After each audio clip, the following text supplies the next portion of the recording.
County until 8:45. The negative flash for warning for Kent County, Campbell County, Booth County, Grant County, Pendleton County, Eastern County, Hazard flash flooding caused by heavy rain. Source: low enforcement. Impact: flooding of small creeks and streams, urban areas, highways, streets, underpasses, as well as other drainage and low-lying areas.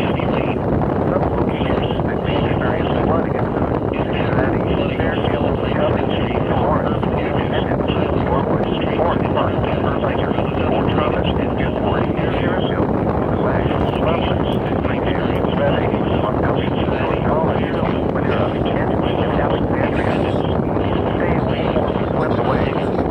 River banks and culverts should become unstable and unsafe.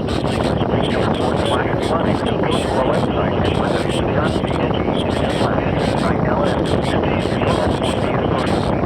Do so safely.